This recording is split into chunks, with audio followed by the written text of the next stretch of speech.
students, I welcome you all to Pradis Institute of Education. This is your biology ma'am Dr. Garima Singh, and today we will be learning biology for term 2.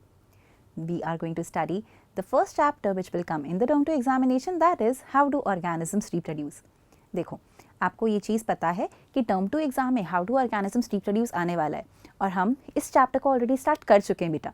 हम लोग एक lecture पढ़ चुके हैं जिसमें हमने समझा कि रिप्रोडक्शन क्या है, क्यों करने की ज़रूरी है और रिप्रोडक्शन होने के लिए क्या करना पड़ता है. इसका बेसिक इवेंट जो डीएनए कॉपिंग है हमने वो देख लिया है.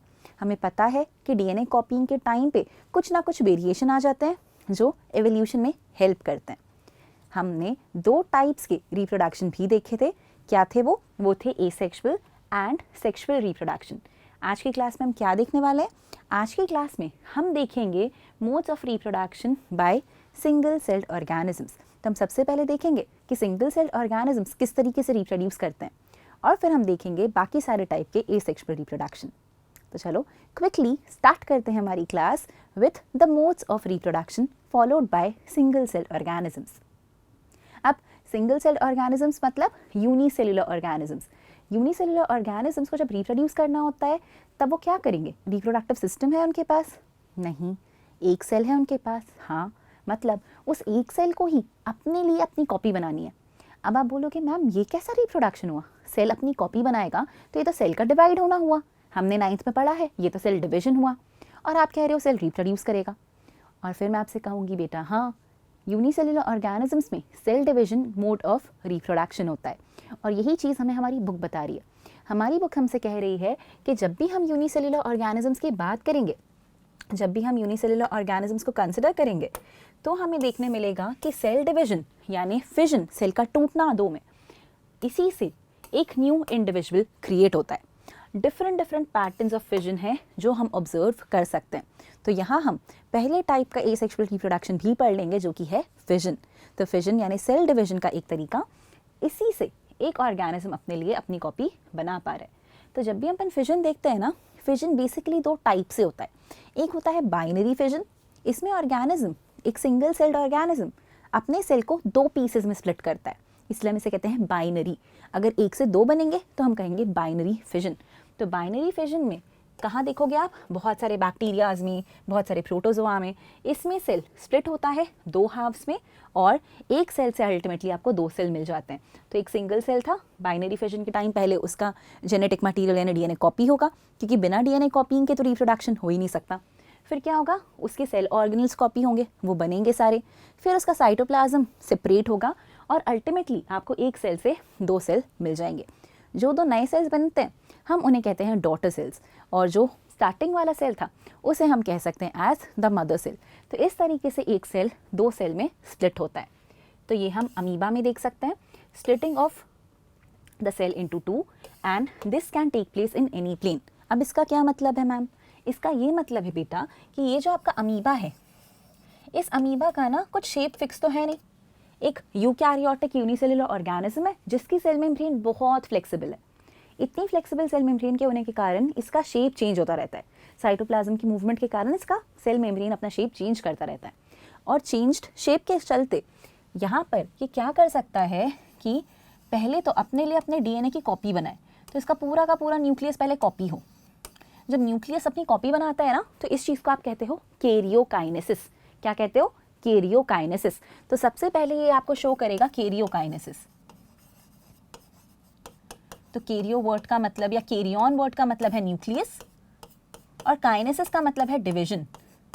तो सबसे पहले आप देखोगे कैरियोकाइनेसिस होते हुए. तो सेल ग्रोथ हुआ, सेल अपने साइज़ में आया, ओरिजिनल साइज़ में, जिसमें वो एक्चुअली अडल्ट फॉर्म में आ चुका है. फिर उसके बाद अपने न्यूक्लियस की कॉपी करी, कैरियोकाइनेसिस किया उसने एंड अल्टीमेटली क्या करेगा? फिर वो बाद में अपने साइटोप्लाज्म को स्प्लिट करेगा. तो फिर साइटोप्लाज्म स्प्लिट होगा इनटू 2. जब साइटोप्लाज्म स्प्लिट होगा इनटू 2 तो इस चीज़ को आप कहोगे साइटोकाइनेसिस. इस चीज़ को आप कहोगे साइटोकाइनेसिस. और फाइनली साइटोकाइनेसिस के बाद क्या होगा? साइटोकाइनेसिस के बाद आपके पास होंगे 2 न्यू अमीबे. आपके पास होंगे 2 न्यू अमीबे. तो इस तरीके से अमीबा किसी भी प्लेन में अपने साइटोप्लाज्म को डिवाइड कर सकता था. चाहे उसका साइटोप्लाज्म ऐसे डिवाइड होता, चाहे ऐसे होता ऐसे होता, किसी भी प्लेन में उसको डिवाइड कर सकता है, एक्स एक्सिस, वाई, जेड। इसीलिए हम कहते हैं कि fission can happen in any plane. किसी भी प्लेन में अमीबा फिजन कर सकता है, ठीक है। तो एक सिंगल सेल ऑर्गेनिज्म है, एक सेल से 2 सेल बनाएगा और दूसरा सेल किसी भी प्लेन में डिवाइड करके बना सकता है। इसीलिए हम कहते हैं अमीबा में बाइनरी फिजन तो होता है, एंड बाइनरी फिजन होता है इन एनी प्लेन, किसी भी प्लेन में हो सकता है। बट क्या ये सारे ऑर्गेनिजम्स के लिए जो सिंगल सेल्ड है सही है? क्या सब ये कर सकते हैं? तो आप सोच के देखो, आपको वो लेशमेनिया याद है क्या? लेशमेनिया जिसमें एक ऐसा फ्लैजेला टाइप का स्ट्रक्चर था, याद है? शायद नहीं भी होगा, चलो। पर हमने लेशमेनिया 9th क्लास में पढ़ा है, why do we fall ill में। तो ये जो हमारा लेशमेनिया होता है ना, ये लेशमेनिया एक बीमारी कॉज करता है। इस बीमारी का नाम है काला अज़र, ठीक है। ये जो काला अज़र नाम की बीमारी है, इस काला अज़र को फैलाने वाला या इसका जो पॉजिटिव ऑर्गेनिज्म है बेसिकली, उसका नाम है लेशमेनिया। ये भी एक सिंगल सेल्ड का प्रोटिस्ट है, ये भी एक सिंगल सेल्ड का प्रोटोजोन है, अमीबा के जैसा ही है। बट ये जब बाइनरी फिजन करता है तो ये अपने आप को हर किसी प्लेन में 2 में स्प्लिट नहीं कर सकता। इसके पास एक ही ऑप्शन है कि ये सिंगल प्लेन में अपने आप को डिवाइड करके 2 लेशमेनिया बनाए। अब ये क्या बोल रहे हो मैम? मैं कहना चाह रही हूँ क्योंकि लेशमेनिया में बच्चों एक ऐसा विप लाइक स्ट्रक्चर होता है, एक ऐसा विप लाइक स्ट्रक्चर होता है। इस विप लाइक स्ट्रक्चर यानी इस फ्लैजिला के कारण लेशमेनिया चाह कर भी अपने आप को ऐसे डिवाइड नहीं कर सकता। उसके पास एक ही ऑप्शन है कि वो अपने आप को इसी प्लेन में डिवाइड करे, इसी प्लेन में स्प्लिट होकर 2 हाफ्स में अपने आप को डिवाइड करे। तो यहाँ पर भी बाइनरी फिजन होगा, बट बाइनरी फिजन होगा इन अ सिंगल प्लेन। तो हमें एक चीज़ याद रखनी, और ये है कि बाइनरी फिजन है creation of 2 new cells from 1 cell. In amoeba it can happen in any plane, whereas in leishmania it will happen only in a single plane। तो बाइनरी फिजन भी हमारे पास 2 टाइप का हो जाता है। तो एक एंड पे सेल के ये विप लाइक स्ट्रक्चर फ्लैजिला के कारण ये चीज़ हो रही है कि बाइनरी फिजन एक डेफिनेट ओरिएंटेशन में होगा with relation to these structures. तो यहाँ भी आप देखो, पहले क्या हुआ, उसने अपने लिए एक और फ्लैजिला बनाया, न्यूक्लियस की कॉपी करी, न्यूक्लियस की कॉपी करने के बाद फिर साइटोप्लाज्म स्प्लिट किया और एक लेशमेनिया से 2 डॉटर लेशमेनिया बन जाएंगे। So this is how binary fission will take place in Leishmania. अब जो दूसरे टाइप का है ना फिजन, वो क्या है? वो है मल्टीपल फिजन। अब मल्टीपल समझ आ रहा है? बहुत सारे। तो एक सेल से जब बहुत सारे सेल्स बनते हैं तो इसे हम कहते हैं मल्टीपल फिजन। और मल्टीपल फिजन अगेन हम एक प्रोटिस्ट में देख सकते हैं जिसका नाम है प्लाज्मोडियम। तो ये भी एक प्रोटोजोवन है और इसमें हम देख सकते हैं मल्टीपल फिजन। और कुछ जानते हो प्लाज्मोडियम के बारे में? बिल्कुल, याद करके देखो, प्लाज्मोडियम है कॉजेटिव ऑर्गेनिज्म मलेरिया का। तो मलेरिया का कॉजेटिव ऑर्गेनिज्म रिप्रोड्यूस करता है मल्टीपल फिजन से, मतलब एक सेल से बहुत सारे न्यू प्लाज्मोडियम बना सकता है। तो ये कैसे होगा? ये होगा कुछ इस तरीके से। ये भी सिंगल सेल है, पर ये क्या करने वाला है? ये डिवाइड करके बहुत सारे सेल्स बनाने वाला है। तो ये अगर हमारा प्लाज्मोडियम था, ये उसका न्यूक्लियस था, तो पहले रिपीटेटिवली कैरियोकाइनेसिस होगा, मतलब बार बार न्यूक्लियस की कॉपी बनती जाएंगी। तो बार बार कंटिन्यूसली कैरियोकाइनेसिस होते जा रहा है, और कैरियोकाइनेसिस के तुरंत बाद अगर साइटोकाइनेसिस नहीं हो रहा, मतलब न्यूक्लियस की कॉपी होती जा रही है और उसके तुरंत बाद सेल डिवाइड नहीं हुआ, साइटोप्लाज्म स्प्लिट नहीं हुआ, तो न्यूक्लियस भर जाएंगे। तो एक सेल के अंदर बहुत सारे न्यूक्लियाई होंगे और उसके बाद जब बहुत सारे न्यूक्लियस बन जाएंगे फिर जाकर कहीं साइटोकाइनेसिस होगा। तो बाद में जब साइटोकाइनेसिस होगा तो फिर आपके पास इस तरीके के छोटे छोटे न्यू प्लाज्मोडियम बनेंगे। और ये जब बनते हैं ना, इनके बाहर बनती है एक टफ सी प्रोटेक्टिव सी कवरिंग। ये जो टफ प्रोटेक्टिव कवरिंग इनकी सराउंडिंग में बनती है, इस प्रोटेक्टिव कवरिंग को आप कहते हो सिस्ट वॉल। और जैसे ही जब कंडीशन फेवरेबल होती हैं, ये प्रोटेक्टिव कवरिंग ब्रेक हो जाती है और ब्रेक होने के बाद ये टाइनी प्लाज्मोडियम लिबरेट हो जाएंगे और न्यू ऑर्गेनिजम्स की तरह सर्वाइव करने लगेंगे। तो ये है हमारा मल्टीपल फिजन। तो मल्टीपल फिजन में जब बाहर प्रोटेक्टिव हार्ट कवरिंग बनेगी उसे आप कहोगे सिस्ट वॉल। कब बनती है? जनरली जब कंडीशन बहुत फेवरेबल नहीं होती, प्रोटेक्शन का उसका काम है। जब कंडीशन फेवरेबल होगी, बर्स्ट ओपन होगी and the new Plasmodium will be released and they can start living their own life. तो इस तरीके से न्यू डॉटर सेल्स बाहर आ जाएंगे। नेक्स्ट चीज़ हमें क्या देखेंगे? ये हो गया हमारे सिंगल सेल ऑर्गेनिज्म, ठीक है। तो mode of reproduction single cell organism में फिजन ही है। तो फिजन चाहे बाइनरी हो चाहे हो मल्टीपल। बाइनरी होगा तो 1 से 2, किसी भी प्लेन में हो सकता है अमीबा, सिंगल डेफिनेट ओरिएंटेशन में हो रहा है लेशमेनिया। मल्टीपल फिजन में क्या देखा? वहाँ हमने देखा प्लाज्मोडियम में एक सेल से बहुत सारे न्यू सेल्स बन रहे हैं। क्योंकि पेपर सब्जेक्टिव है तो डायग्राम्स पे खासा ध्यान रखना, कैरियोकाइनेसिस के बाद साइटोकाइनेसिस होता है, ये चीज़ भी ध्यान रखना। अब हम देखते हैं एसेक्सुअल रिप्रोडक्शन का एक अलग टाइप। ये जो टाइप है इसे हम कहते हैं फ्रैगमेंटेशन। फ्रैगमेंट का क्या मतलब होता है मैम? फ्रैगमेंट का मतलब होता है बेटा पीसेस। तो अगर हम एक ऑर्गेनिज्म को छोटे पीसेस में डिवाइड होता हुआ देख रहे हैं कि उसकी एज हो गई, उसके बाद उसने अपने आप को छोटे पीसेस में ब्रेक कर लिया और वो हर छोटा पीस एक नया ऑर्गेनिज्म बना रहा है, तो इसे आप कहते हो फ्रैगमेंटेशन। तो फ्रैगमेंटेशन में क्या होता है, ऑर्गेनिज्म जब मैच्योर हो जाता है तो अपने आप को पीसेस में या फ्रैगमेंट्स में स्प्लिट करता है, और ये जो पीसेस या फ्रैगमेंट्स है ये एक होलसम, एक पूरे के पूरे न्यू इंडिविजुअल को बर्थ दे सकते हैं। तो यही होने वाला है फ्रैगमेंटेशन में। तो फ्रैगमेंटेशन किस में होता है? फ्रैगमेंटेशन होता है मल्टी सेल्यूलर ऑर्गेनिजम्स में। ऐसे मल्टी सेल्यूलर ऑर्गेनिजम्स जिनकी बॉडी डिज़ाइन सिंपल है, हमारे अंदर नहीं हो सकता, हायर प्लांट्स के अंदर नहीं हो सकता, बट हम सिंपल प्लांट्स जैसे एल्गे उनमें ये चीज़ देख सकते हैं। उनमें ये चीज़ बहुत क्लियरली देख सकते हैं कि जब वो मैच्योर हो जाते हैं उसके बाद वो स्मॉलर पीसेस में ब्रेक होते हैं। ठीक है, कब ब्रेक होंगे? Upon maturation.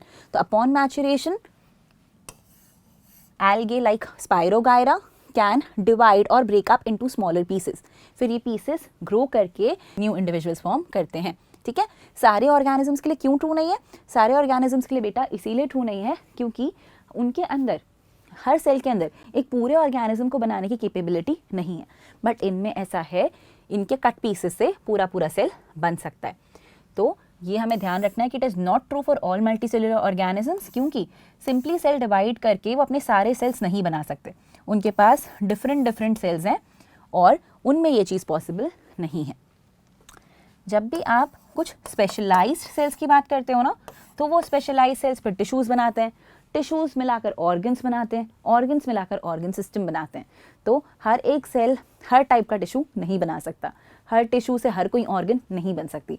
इसीलिए मल्टी सेलुलर ऑर्गेनिजम्स जो कॉम्प्लेक्स टाइप के हैं, जिनमें बॉडी डिज़ाइन डिफरेंशिएटेड है, मतलब बॉडी में टिश्यूज़ हैं, ऑर्गन्स हैं, ऑर्गन सिस्टम्स हैं, उनमें ये चीज़ पॉसिबल नहीं होगी। ये सिर्फ उन्हीं में पॉसिबल है जिनकी बॉडी में सिर्फ सेल्स हैं, सिर्फ सेल्स का ही कलेक्शन है, सारे सेल्स एक ही जैसे हैं, तो इसीलिए उनमें ये चीज़ पॉसिबल है। बट अगर आपकी बॉडी में टिश्यूज़ बन चुके हैं, ऑर्गन्स हैं, ऑर्गन सिस्टम्स हैं, तो आप इस तरीके के रिप्रोडक्शन के मोड पर रिलाय नहीं कर सकते। ठीक है, तो ये वाला मोड ऑफ रिप्रोडक्शन पॉसिबल नहीं रहेगा। अब देखो, इसीलिए हम ऐसा कहते हैं कि मल्टी सेलुलर ऑर्गेनिजम्स अगर हैं तो उनको कुछ कॉम्प्लेक्स तरीकों की ज़रूरत है। सिंपल तरीके का, फ्रैगमेंटेशन टाइप का मोड ऑफ रिप्रोडक्शन उनके लिए नहीं चलेगा। इनके लिए बेसिक स्ट्रैटेजी इसमें यही रहेगी, क्योंकि इनकी बॉडी में डिफरेंट सेल टाइप्स हैं और डिफरेंट सेल टाइप्स अलग अलग स्पेशलाइज्ड फंक्शन करते हैं, इसीलिए एक सेल को डिवाइड करके आप पूरा ऑर्गेनिज्म नहीं बना पा रहे। तो आपको कुछ ऐसा करना पड़ेगा कि आपके ये अलग अलग टाइप के सेल्स आप बना पाओ। अब ये ऐसा कह रहे हैं कि ऐसा कैसे करें हम। ठीक है, बुक में हमसे एक क्वेश्चन पूछा है, उन्होंने कहा है कि how is reproduction to be achieved from single cell type if the organism itself consist of many cell types. कि भैया हम ये कैसे करें, अगर ऑर्गेनिज्म के पास इतने अलग अलग टाइप के सेल्स हैं तो फिर हम एक सेल से पूरा का पूरा ऑर्गेनिज्म कैसे बना लेंगे? कैसे पॉसिबल है ये कि एक ही सेल है वही इतने सारे टिश्यूज़ बनाए, इतने सारे टिश्यूज़, इतने सारे ऑर्गन्स बनाए? कैसे होगा फिर रिप्रोडक्शन मल्टी सेलुलर ऑर्गेनिजम्स में? ये क्वेश्चन आपसे यहाँ पर पूछा गया है और इसका सीधा सीधा आंसर लिखा गया है कि यहाँ पर ये जो सिंगल सेल टाइप हो वो ऐसा हो जो डिवाइड कर सके, ग्रो कर सके, मल्टीप्लाई कर सके और ज़रूरत पड़ने पर करेक्ट सर्कमस्टांसेस के टाइम पर अपने आप को दूसरे सेल्स में कन्वर्ट कर पाए। तो जब ज़रूरत हो, जैसा ज़रूरत हो, अपने आप को मॉडिफाई कर सके, उस पर्टिकुलर सेल टाइप में कन्वर्ट कर सके और फिर वैसे वाले सेल्स का भी बर्थ दे सके। तो ये वाली चीज़ होती है हमारे मल्टी सेलुलर ऑर्गेनिजम्स में, जिनके पास कॉम्प्लेक्स बॉडी डिज़ाइन है कि भले एक सेल सिंपल है बट वो सेल इतना केपेबल है कि वो डिवाइड भी कर रहा है, रेप्लिकेट भी कर रहा है और जब जैसी नीड है उस टाइम पे अपने आप को दूसरे सेल्स में कन्वर्ट भी कर रहा है। तो आपने ये सुना होगा स्टेम सेल्स के बारे में कि स्टेम सेल की जब हम बैंकिंग करते हैं तो स्टेम सेल्स दूसरे टाइप के सेल्स बना लेते हैं। तो इसीलिए हम जब चाइल्ड का बर्थ हो रहा होता है तो इसके स्टेम सेल्स को बैंक करके या प्रिजर्व करके रखते हैं, ताकि फ्यूचर में कभी कोई ऑर्गन डैमेज हो जाए या कोई पर्टिकुलर ऑर्गन का प्रॉपर डेवलपमेंट ना हो तो हम उन स्टेम सेल्स की हेल्प से वो पर्टिकुलर ऑर्गन फ्यूचर में उसको बना के दे सकें। तो ये स्पेशलाइज सेल्स होते हैं जो हर टाइप का सेल बनाने की कैपेबिलिटी रखते हैं। ठीक है, इसके बाद जो हम नेक्स्ट चीज़ देखने वाले हैं वो है हमारा next mode of asexual reproduction which is regeneration. अब रीजेनरेशन क्या है मैम? रीजेनरेशन मतलब वापस से जनरेट करना। तो वापस से क्या जनरेट करना है? देखो बेटा, आइडियली वापस से जनरेट करना है बॉडी का कोई लॉस्ट पार्ट, बॉडी का लॉस्ट पार्ट। तो फिर मैम रिप्रोडक्शन क्यों? रिप्रोडक्शन में तो पूरा ऑर्गेनिज्म बनना चाहिए। अपना बेटा यहीं आकर हम फंस जाते हैं। फंस इसीलिए जाते हैं क्योंकि हमारी बुक हमसे कह रही है कि रीजनरेशन एसेक्सुअल रिप्रोडक्शन का एक टाइप है। बट आइडियली ना रीजनरेशन को सेल ग्रोथ का या सेल डिवीजन का एक तरीका होना चाहिए जिससे ऑर्गेनिज्म अपनी बॉडी का लॉस्ट पार्ट ग्रो कर रहा है। हमको आइडियली इसको रिप्रोडक्शन कंसिडर करना नहीं चाहिए था। क्यों नहीं करना चाहिए? क्योंकि कोई भी ऑर्गेनिज्म इस चीज़ पर डिपेंडेंट नहीं रहना चाहेगा कि अगर मैं कट गया यहाँ से तो मेरा ये पार्ट वापस से एक नया पार्ट बनाएगा, तो मेरे पास एक मेरे जैसा दिखने वाला दूसरा ऑर्गेनिज्म आ जाएगा। कोई भी ये चाहेगा क्या कि मैं धोखे से कट जाऊँ, धोखे से ब्रेक हो जाऊँ, फिर मेरा वो ब्रोकन पार्ट रिप्रोड्यूस करे, मेरे जैसा दूसरा ऑर्गेनिज्म बनाए? करेक्ट ना? कोई नहीं चाहेगा। तो कोई भी लिविंग ऑर्गेनिज्म या लिविंग थिंग इस मोड ऑफ रिप्रोडक्शन पर रिलाई नहीं कर सकती। बट ये मोड ऑफ रिप्रोडक्शन या फिर ये तरीका रीजनरेशन हम कुछ स्पेसिफिक ऑर्गेनिजम्स में देख सकते हैं। हम इसे अप्रिशिएट कर सकते हैं प्लेनेरिया में, हाइड्रा में। इनमें क्या होता है? इनमें ये होता है कि इनकी बॉडी में कुछ स्पेशलाइज सेल्स हैं। ये स्पेशल सेल्स डिवाइड कर करके वो पूरा लॉस्ट पार्ट बना सकते हैं। तो आप यहाँ खुद अप्रिशिएट करो कि ये प्लेनेरिया यहाँ से बीच से स्प्लिट हो गया, ठीक है, स्प्लिट हुआ। तो ये प्लेनेरिया जब यहाँ से बीच से स्प्लिट होगा, यहाँ से बीच से स्प्लिट होगा, तो स्प्लिट होने के बाद दोनों टुकड़ों से नया नया प्लेनेरिया बन जाएगा। तो आपके पास दोनों ब्रोकन फ्रैगमेंट से नया प्लेनेरिया बन गया। तो एक ब्रोकन पीस ने पूरा ऑर्गेनिज्म बना लिया। लाइकवाइज हाइड्रा जब ऐसे स्प्लिट हुआ तो पूरा पूरा ऑर्गेनिज्म बन गया। सेम वाज विद स्टारफिश, इतना छोटा सा पार्ट टूटा था, येट पूरा नया स्टारफिश बना लिया। तो ये तो तब होगा जब ऑर्गेनिज्म एक्सीडेंटली ब्रेक हो जाए, ठीक है, तब जाके उसके लॉस्ट पार्ट से या ब्रोकन कट पीस से वो अपने उस ब्रोकन पार्ट को दोबारा रीग्रो कर लेगा। तो ये रीग्रोथ के लिए बहुत अच्छा तरीका है। बट यहाँ पर प्रॉब्लम यही है कि फुल्ली डिफरेंशिएटेड ऑर्गेनिज्म था ये, और इसके पास थी ये एबिलिटी। हर किसी के पास ये एबिलिटी होती नहीं है। प्लस ये कि कोई भी ऑर्गेनिज्म इस चीज़ पर रिलाई नहीं करना चाहेगा कि वो किसी तरह कट जाए, समहाउ कट जाए या टूट जाए। अगर इस तरीके से वो रिप्रोड्यूस करने के लिए डिपेंडेंट रहा तो फिर उसकी स्पीशीज़ कभी भी एक्सटिंक्ट हो जाएगी। तो इनके पास रिप्रोडक्शन के दूसरे तरीके होंगे जिनसे ये वाकई रिप्रोड्यूस करते हैं, बट इनके पास ये चीज़ भी है। तो ये अपने गलती से कभी ऐसा हो जाएगा तो कट पीस से दोबारा ग्रो भी कर लेंगे खुद को। तो ये तरीका कहलाता है रीजनरेशन।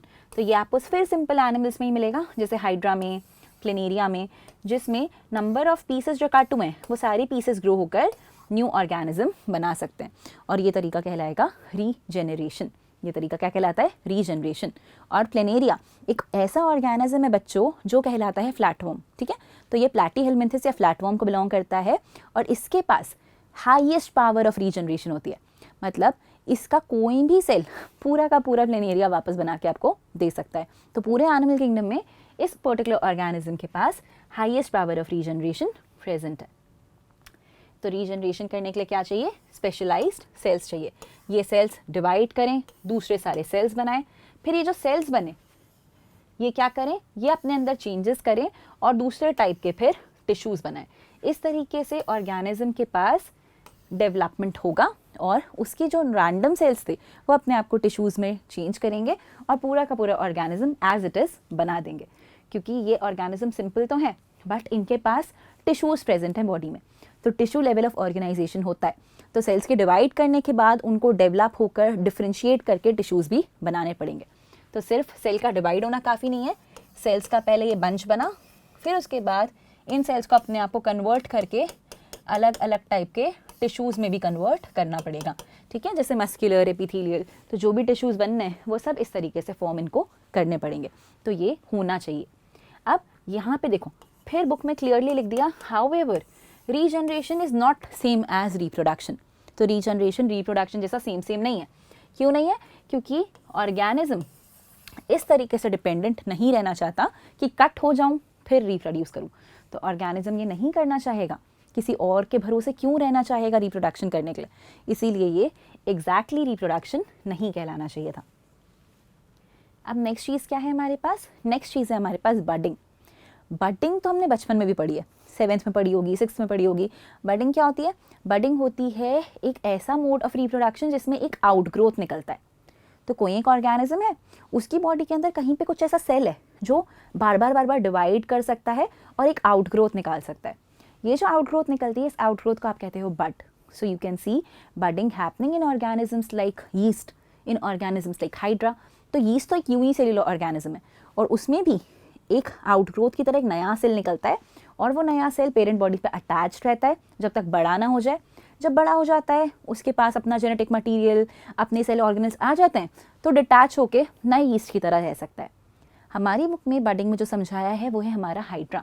अब हाइड्रा के लिए हमें क्या बताया उन्होंने? हाइड्रा के लिए उन्होंने हमें बताया कि हाइड्रा बडिंग कर सकता है। अब हाइड्रा बडिंग कैसे करेगा? इसके पास क्योंकि स्पेशलाइज सेल्स थे, ठीक है, इसके पास स्पेशलाइज सेल्स थे, तो वो इन स्पेशलाइज्ड रीजनरेटिव सेल्स को यूज़ करता है। जहाँ पर भी ये प्रेजेंट है वहाँ से क्या होगा, इस तरीके से एक आउटग्रोथ निकलेगी। तो अगर यहाँ प्रेजेंट है तो यहाँ से एक आउटग्रोथ निकलेगी। ये आउटग्रोथ पेरेंट बॉडी से अटैच्ड रहेगी इनिशियली, फिर ये ऐसी यहीं पे अटैच्ड ग्रो होना स्टार्ट करेगी। फिर आप देखोगे कि टाइनी हाइड्रा जैसी बन गई है।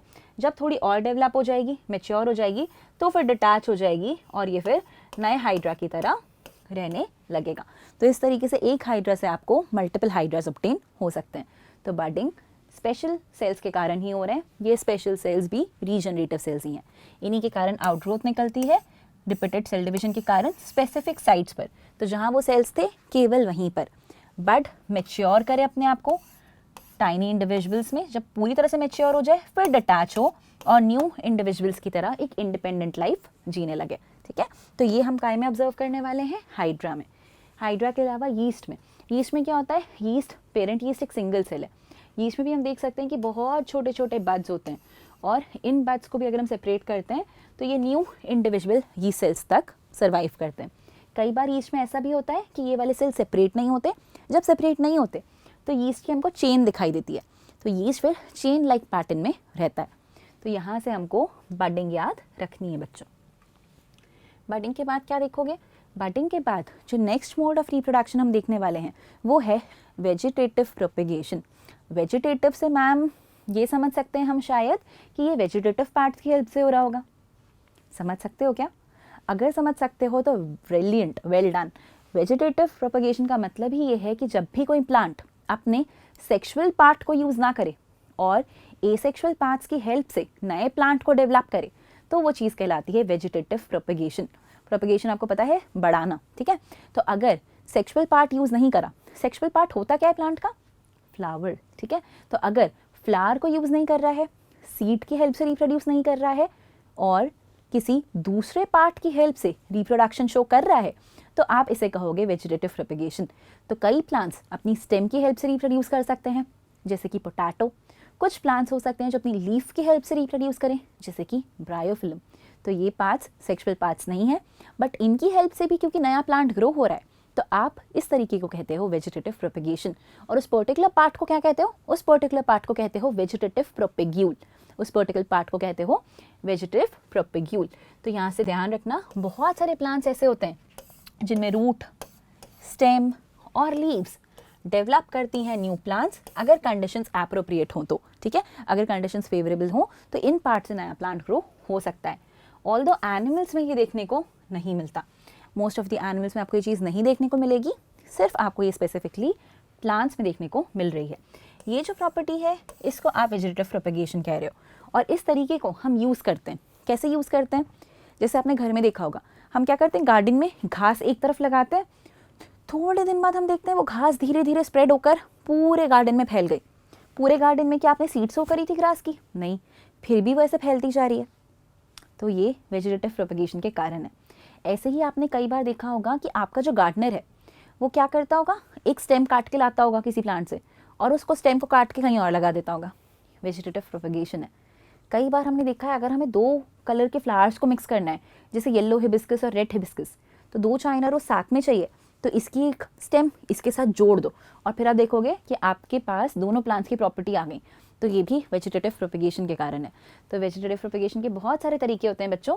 एक तरीका होता है लेयरिंग, एक तरीका होता है ग्राफ्टिंग, और इन तरीकों की हेल्प से आप क्या कर सकते हो, शुगर केन, रोजेस, ग्रेप्स, इन सारे प्लांट्स को ग्रो करा सकते हो फॉर द एग्रीकल्चरल पर्पसेस। आपको इनके प्रोडक्ट्स चाहिए, आप चाहते हो आपको ये फ्रूट्स, ये प्लांट्स ऑब्टेन हो ज़्यादा से ज़्यादा, तो आप वेजिटेटिव प्रोपेगेशन यूज़ कर सकते हो। पता है क्यों यूज़ करते हैं? क्योंकि इससे ना बहुत जल्दी जल्दी चीज़ें मिलती हैं, इसमें तो टाइम नहीं लगता। आपको फ्लावर आने का वेट नहीं करना है, आपको पॉलिनेशन नहीं कराना है, पोलन ग्रेन को ट्रांसफ़र कराना कि वो रिप्रोडक्शन करे, फर्टिलाइजेशन करे, सीड बनाए, फिर सीड उगाना, ये सब नहीं करना है। फटाफट जैसे ही प्लांट थोड़ा सा बड़ा हुआ, स्टेम काटो लगा दो, थोड़ा सा बड़ा हुआ ग्राफ्टिंग कर दो। तो ये सारी चीज़ें फिर क्विकली कर सकते हैं हम। तो हमें बहुत जल्दी ज़्यादा प्लांट्स ऑब्टेन होते हैं इन तरीक़ों से। अब देखो ये क्या देख रहे हो आप, ये आप देख रहे हो कटिंग। कटिंग में क्या किया बेटा, स्टेम ली, स्टेम को कट किया, ऐसी जगह से कट कर दो जहाँ पर नोड है। नोड वो जगह होती है जहाँ से लैटरल ब्रांचेस या लीव्स ग्रो कर सकती हैं, और उसको ले जाकर यहाँ सॉइल में डाल दो। थोड़े दिन बाद आप देखोगे कि बाकायदा रूट्स भी आ जाएंगी और ये प्लांट नए प्लांट की तरह ग्रो भी होने लगेगा कट स्टेम। तो इस तरीके से करते हैं हम कटिंग। अब यहाँ क्या देख रहे हो आप, यहाँ आप देख रहे हो लेयरिंग। लेयरिंग में क्या हो रहा है, लेयरिंग में आपको देखने को मिल रहा है कि एक प्लांट था, ठीक है, इस प्लांट की जो सबसे नीचे वाली ब्रांच थी उसको आपने सॉइल में ऐसे कवर किया और उसको सॉइल से कवर कर दिया। तो जहाँ पर इसके नोट्स थे वहाँ से न्यू रूट्स आ जाएंगी और वहीं से ये जो ब्रांच थी ये तो ग्रो हो ही रही है। थोड़े टाइम बाद आप इसको यहाँ से कट कर सकते हो, तो एक प्लांट के बाजू में आपको दूसरा प्लांट भी ग्रो होते दिख जाएगा। तो रनर्स, सकर्स, स्टोलन, ये सारे के सारे वेजिटेटिव प्रोपेगेशन के मेथड्स हैं। अब यहाँ पर भी आप देख सकते हो क्या हो रहा है, यहाँ पर हो रही है आपकी ग्राफ्टिंग। और ग्राफ्टिंग में क्या होता है, आप एक स्टेम लेते हो, ये वो स्टेम है जिसमें बाकायदा रूट्स वूट्स होंगी, ये पॉट में या सॉइल में अटैच्ड है। इसको ऐसे कट करोगे, एंगल पे कट करते हैं ऑब्लिकली, और ऑब्लिकली कट करके जो दूसरी स्टेम ले रहे हैं उसको भी ऐसे एंगल पे कट करते हैं और इन दोनों को फिर जोड़ते हैं। इसे आप कहोगे स्टॉक और दूसरी वाली को आप कहोगे स्कियोन। तो ये हो जाएगी आपकी स्टॉक, ये जाएगी आपकी स्कियोन। फिर इन दोनों को आप आपस में लाकर ज्वाइन कर दोगे। थोड़े दिन बाद आप देखोगे कि इनका जो वैस्कुलर टिश्यू था, इनका जाइलम फ्लोएम मिक्स हो गया है, मर्ज हो गया है, और फिर आपको ऑल टुगेदर नया प्लांट ऑब्टेन हो जाएगा। तो ये एक तरीका है वेजिटेटिव प्रोपेगेशन का। तो चाहे आपकी लेयरिंग हो, कटिंग हो, ग्राफ्टिंग हो, ये सारे के सारे वेजिटेटिव प्रोपेगेशन के मेथड्स होते हैं। फिर क्या याद रखेंगे हम कि इसके फ़ायदे क्या हैं। फ़ायदे क्या हैं भैया, पहला ही फ़ायदा है कि आपको फ्लावर्स और फ्रूट्स जल्दी जल्दी मिलेंगे। क्योंकि अगर आप सीड सो करते ना तो पहले छोटा प्लांट आता, फिर प्लांट बड़ा होता, फिर प्लांट रिप्रोडक्टिवली मैच्योर होता, उसमें फ्लावर बनता, फिर तो कहीं फ्रूट आता, क्योंकि फ्लावर ही अपने आप को फ्रूट में कन्वर्ट करता। तो इन सब चीज़ों में बहुत टाइम लगता। अभी आपने क्या किया, एक प्लांट ऑलरेडी उग रहा था, उसकी स्टेम को डाल दिया सॉइल में, वहीं से नया प्लांट आ गया, तो उसमें फटाफट उगेगा। आपको वेट नहीं करना है कि प्लांट सीड जर्मिनेट हो, प्लांट ग्रो हो, आपको ऐसा कुछ नहीं करना है। तो चीज़ें काफ़ी क्विकली होंगी। इन मेथड्स की हेल्प से हम क्या कर सकते हैं, उन पार्ट्स को भी ग्रो कर सकते हैं, उन प्लांट्स को भी ग्रो कर सकते हैं जिनने अब सीड बनानी बंद कर दी है। तो जिन प्लांट्स में सीड नहीं आती, मतलब जो सीडलेस प्लांट्स हैं, उनको भी आप ग्रो करा सकते हो using this method of vegetative propagation. तो आपने देखा होगा बनाना सीड्स नहीं देखने को मिलती जनरली। आपने देखा होगा ऑरेंजेस, जैस्मिन, रोज़, इन सारे ही प्लांट्स में हमको जनरली सीड नहीं दिखती। तो इनने अपनी सीड बनाने की कैपेसिटी लूज़ कर दी है। और अगर ये प्लांट आपके लिए इंपॉर्टेंट है और आपको इनको ग्रो करना है तो वेजिटेटिव प्रोपेगेशन आपको फॉलो करना होगा। वेजिटेटिव प्रोपेगेशन की हेल्प से आप इनको ग्रो कर सकते हो। एक और एडवांटेज ये है बेटा कि जितने भी प्लांट्स बनेंगे ना वो सब होंगे एक दूसरे से जेनेटिकली सिमिलर। जेनेटिकली सिमिलर मतलब मैम ये क्या बोल रहे हो आप? जेनेटिकली सिमिलर मतलब कि इनमें क्योंकि एक सिंगल पेरेंट का इन्वॉल्वमेंट है, कोई अलग अलग पेरेंट्स का डीएनए मिक्स नहीं हो रहा है, तो एक एग्जैक्ट कॉपी बना सकता है अपनी। अगेन सिमिलैरिटी है ना, 100% आइडेंटिकल तो नहीं है, बट इनका जेनेटिक मटेरियल तो सेम ही है। हो सकता है इतना माइन्यूट डिफरेंस हो कहीं, बट वैसे तो वैसा के वैसा ही है, कोई दूसरे कैरेक्टर तो नहीं मिक्स हुए हैं। इसीलिए हम कहते हैं कि ये एक दूसरे से जेनेटिकली सिमिलर होते हैं। तो ये जेनेटिकली सिमिलर होते हैं, पेरेंट के जैसे ही दिखते हैं। तो जो भी कैरेक्टर्स पेरेंट प्लांट में थे वही सेम कैरेक्टर्स उसके ऑफस्प्रिंग्स में भी आते हैं, तो ये हैं हमारे वेजिटेटिव प्रोपेगेशन के एडवांटेजेस। तो ये बहुत इंपॉर्टेंट एडवांटेजेस हैं, बिल्कुल ध्यान रखना है हमको इन्हें कि क्यों हमें वेजिटेटिव प्रोपेगेशन पसंद आ रहा है, या फार्मर्स क्यों इस मेथड को प्रेफर करते हैं, हॉर्टिकल्चर में क्यों इसे यूज़ किया जा रहा है, क्यों इससे ज़्यादा फ्रूट्स और फ्लावर्स ऑब्टेन कर सकते हो आप रादर देन सीड उगाकर उन वाले प्लांट से, क्योंकि यहाँ पे चीज़ें जल्दी होती हैं। अब देखो ऐसे ही ये तो हमने घर में शायद देखा भी होगा, आलू को रखा छोड़ दो, आपने देखा होगा आलू की ऐसी आईज होती हैं, है ना, पोटैटो की आईज होती हैं, इन आईज को आप कहते हो बड्स, ठीक है। ये जो नोड्स होते हैं, पोटैटो एक स्टेम है, कैसे पता चलता है स्टेम है? चलो आज ये भी बता ही देती हूँ। कभी भी आपको कोई पार्ट स्टेम है या नहीं, ये ऐसे पता चलेगा कि वहाँ पर प्रेजेंट होंगे नोड्स और इंटरनोड्स। तो ये देखो, इसी चीज़ को फुला दिया है, इसी आलू को, इसको ऐसे फुला दिया, तो यहाँ पर अभी भी ये नोड्स रह गए।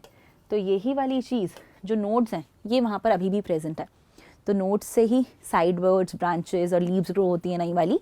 तो अगर आपको नोड्स और इंटरनोड्स दिखाई दे रहे हैं, मतलब वो पार्ट स्टेम था, तो क्या स्टेम है, क्या रूट है, डिफ्रेंशिएट करने का तरीका ही है नोड्स और इंटरनोड्स।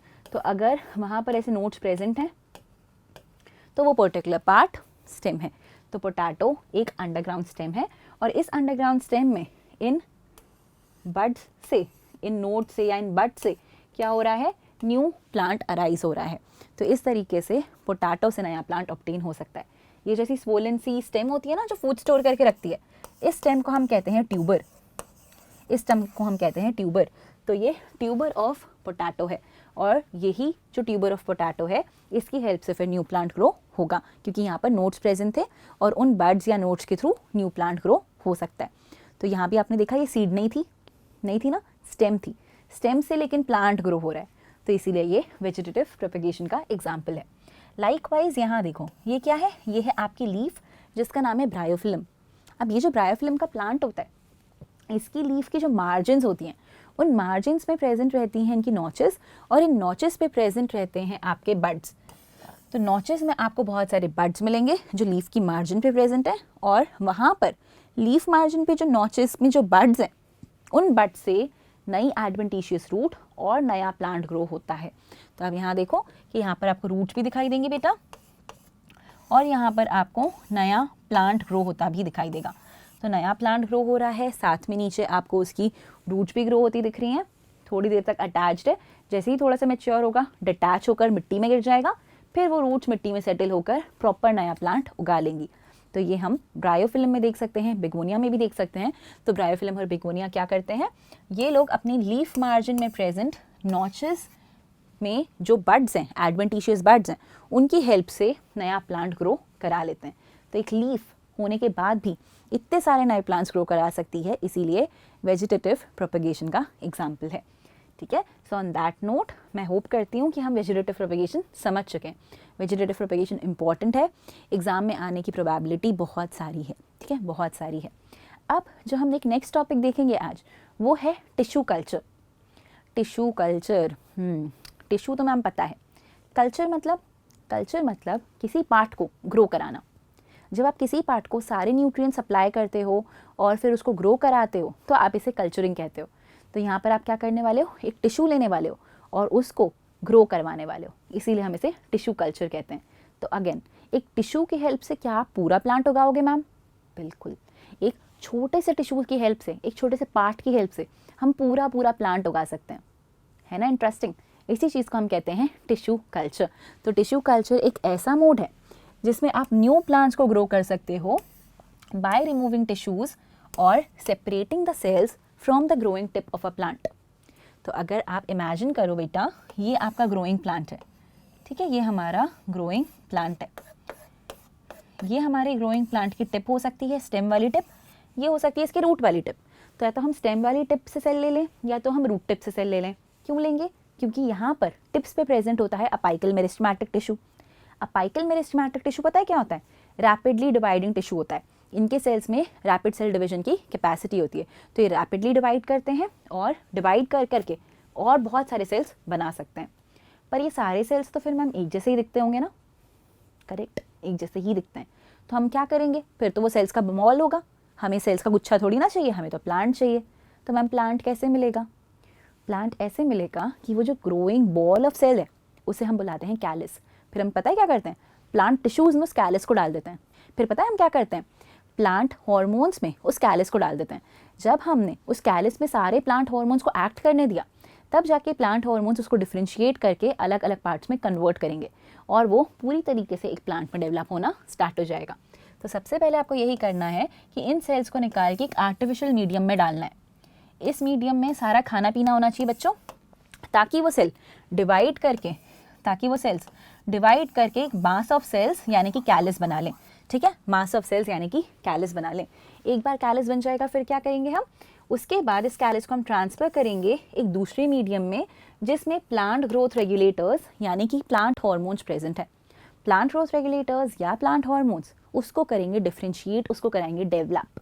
तो सारे सेल्स अलग अलग टिश्यूज़ में कन्वर्ट होना स्टार्ट होंगे और फिर ये टिश्यूज़ प्लांट के अलग अलग ऑर्गन्स भी बना लेंगी।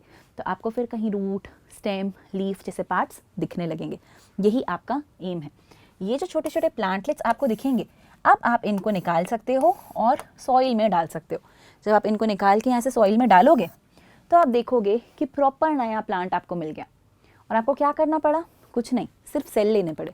आपने अपाइकल टिप से सेल ले लिए थे और उन सेल्स की हेल्प से आपको इतने सारे प्लांट मिल सकते हैं। इतने सारे प्लांट्स मिल जाएंगे आपको रातों रात, दिनों दिन में। तो इसीलिए हम इसे कहते हैं माइक्रो प्रोपेगेशन। ठीक है, एक छोटे से पार्ट से इतना सारा ऑब्टेन करा, इसीलिए ये माइक्रो प्रोपेगेशन भी कहलाता है। तो टिश्यू कल्चर की हेल्प से आप माइक्रो प्रोपेगेशन करते हो, बहुत सारे प्लांट्स को ग्रो कराते हो एक पेरेंट से।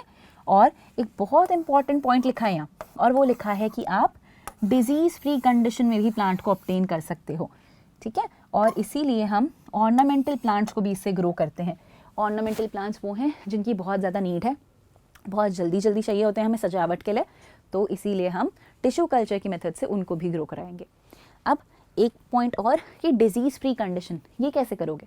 देखो, अगर आपके पास बेटा एक प्लांट है, ठीक है, जो बीमार है, डिजीज़ है, पर आपको उस डिजीज़ प्लांट से एक डिजीज़ फ्री प्लांट ऑब्टेन करना है, तो आप ये चीज़ हमेशा ध्यान रखना कि प्लांट भले ही पूरा बीमार क्यों ना हो, पूरे ही प्लांट में कोई फंगल डिजीज़ क्यों ना हो गई हो, ठीक है, पूरा प्लांट बीमार होगा, पूरे प्लांट में कुछ फंगल डिजीज़ हो गई है, बट उसके बाद भी प्लांट में कुछ ऐसे पार्ट्स होते हैं जहाँ पर ये डिजीज़ अटैक नहीं कर सकती, जहाँ पर कोई भी वायरस, कोई भी बैक्टीरिया या फंजाई अटैक नहीं कर पाता। और प्लांट के वो पार्ट्स जहाँ पर ये डिजीज़ इफेक्टिव नहीं है, वो पार्ट्स हैं इसके अपाइकल मेरिस्टेमेटिक टिश्यूज़। तो अपाइकल मेरिस्टेमेटिक टिश्यूज़ हमेशा रहते हैं डिजीज़ फ्री। ठीक है, अपाइकल मेरिस्टेम हमेशा रहता है डिजीज़ फ्री। तो भले ही बाकी पूरा का पूरा प्लांट डिजीज्ड क्यों ना हो, अपाइकल मेरिस्टेमेटिक टिश्यूज़ यानी उसकी टिप्स कभी भी डिजीज नहीं रहती। तो एक पूरा प्लांट जो डिजीज्ड था, उसकी टॉप के टिश्यूज़ को लेकर, टिप के टिश्यूज़ को लेकर आप प्रॉपर पूरा डिजीज फ्री प्लांट ऑब्टेन कर सकते हो, जो कि जेनेटिकली आइडेंटिकल होगा, एग्जैक्ट पेरेंट जैसा होगा, बस बीमार नहीं होगा। तो ये एक बहुत अच्छा मेथड है for obtaining disease free plants from a disease plant. ठीक है, तो इसको हम टिश्यू कल्चर में ध्यान रखेंगे। तो ये है हमारा टिश्यू कल्चर। अब टिश्यू कल्चर के बाद क्या देखना है, टिश्यू कल्चर के बाद देखना है आखिरी मेथड ऑफ एसेक्सुअल रिप्रोडक्शन, जिसका नाम है, क्या है, स्पोर फॉर्मेशन। अब स्पोर फॉर्मेशन ये कैसा नाम है मैम, सीड फॉर्मेशन तो पता है, स्पोर क्या होता है, ये स्पोर होता क्या है। देखो, ये स्पोर होता है एसेक्सुअल रिप्रोडक्टिव यूनिट्स। ये रिप्रोडक्शन के यूनिट्स हैं, पर ये एसेक्सुअल यूनिट्स हैं। तो ये एसेक्सुअल यूनिट्स क्या करते हैं, इनके अंदर पूरे नए ऑर्गेनिज्म को बनाने की कैपेबिलिटी होती है। तो सिंगल स्पोर से पूरा ऑर्गेनिज्म बन सकता है। और ये स्पोर फॉर्मेशन तब होता है जब कंडीशंस अनफेवरेबल हों। अनफेवरेबल मतलब ऐसी कंडीशंस हों जब नॉर्मली ग्रोथ पॉसिबल नहीं थी। नॉर्मली पॉसिबल नहीं था प्लांट के लिए या ऑर्गेनिज्म के लिए कि वो सेक्सुअल रिप्रोडक्शन कर लेता और अपना काउंट बढ़ाता।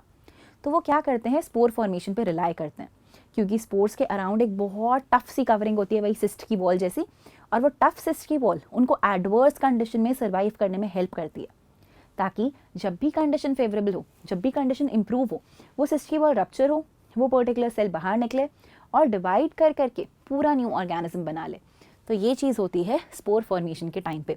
अब आपने ये कहाँ देखा होगा, आपने देखा तो होगा पर आपको पता नहीं है कि आपने देखा है। आपने ये देखा होगा ब्रेड के ऊपर या रोटी के ऊपर या किसी भी खाने के ऊपर, आपने देखा होगा खाने में फंगस लग जाती है। तो वो जब खाने पे इस तरह से फंगस लगती है ना, वो क्यों लगती है, क्योंकि एयर में स्पोर्स प्रेजेंट है। ये स्पोर्स हमें दिखते तो है नहीं, माइक्रोस्कोपिक हैं, बट अगर उनको ऐसा लग रहा है कि हाँ हमारे लिए कंडीशन अच्छी है, मॉइस्ट टाइप की जगह है वो, तो वहाँ पर ये फंगाई ग्रो करने लगते हैं। तो ये स्पोर्स ऐसी जगहों पे जाके जो मॉइस्ट हो, डैम्प हो, ह्यूमिड हो, वहाँ पर जाकर फटाफट ग्रो करके पूरा का पूरा फंजाई में कन्वर्ट हो जाते हैं। तो फंगल स्पोर्स इस तरीके से न्यू फंजाई को ग्रो कराते हैं।